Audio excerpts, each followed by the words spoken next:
If you have seen it in your book, it's a neat little fly. It works. It's a real easy tie for the most part. And I'm going to demo a little bit more detail how to dub, because Jason came Thursday, and Joe had given him a bunch of YouTube sites to check out, including a real great beginners, what the tools are, what they're for. So Jason came prepared. I tell you, I was really impressed. Hour and a half before the meeting, he tied the first 4 flies, and they were really nice flies. So this guy's going to be a ringer. I think he's probably done this for 5 years, and he's just trying to. But he is going to be really good. So we're using a scud hook. This is called a scud hook. This fly is designed to sink because of the weight of the hook plus the copper wire that goes on. And like I said, it's a really easy little fly. So the copper wire, you put that on very similar to the way we put on lead. You know, I'm going to hold the wire behind, and I'm going to try and grab that, and I'm going to try and make some real tight wraps right next to each other. And if you notice in the pattern, we're going to have a lot of wraps of copper. This copper is not quite as easy to work with as the lead, so I may not try to manipulate that much.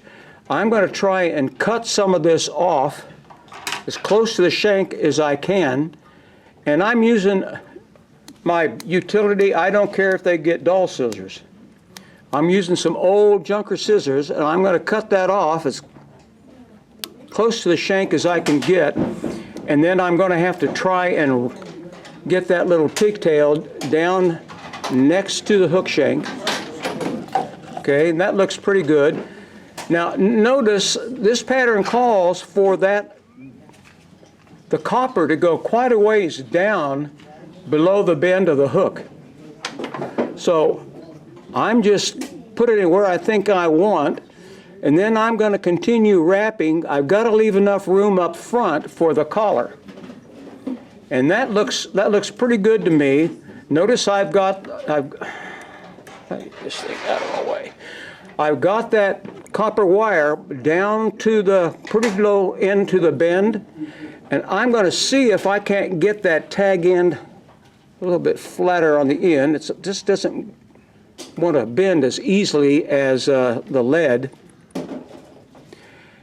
And then I'm going to bring my wire up, and I think I can get one more wrap, and then I'm going to cut that off right up here, flush to the shank as I can get it. Then I'm going to take my thread,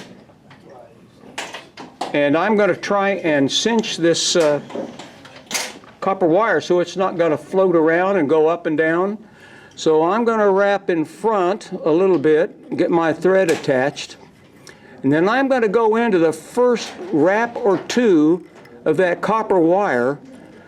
That cinches it so that it's not going to slide up and down the hook. Okay?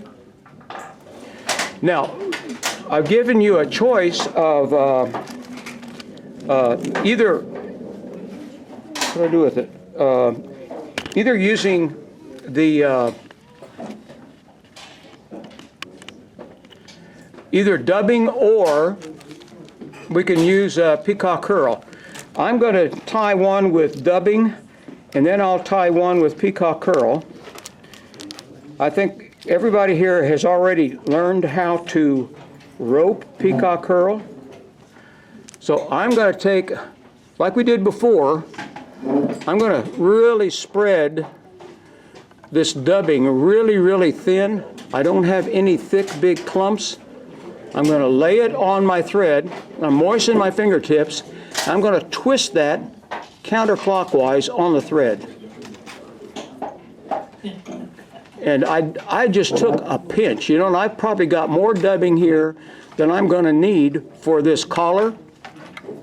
But I'm going to squeeze that around. And then I'm going to form that collar, and I'm going to end up having to kind of go over behind. I want to cover up my copper.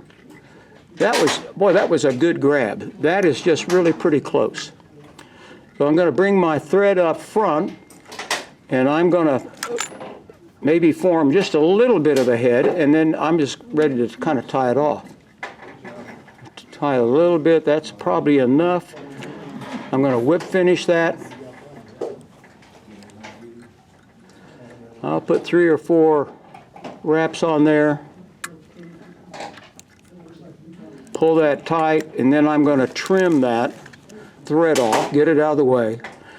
Now, I'm going to see if I can get this a little bit more magnified. Can you see how much extra fuzz I've got there? When you use this hair's mask, you're going to get some of that under fur, but you're also going to get some of those guard hairs. And those guard hairs are just a little bit more than we want on there. So I'm going to try and trim those up so it looks a little bit more presentable.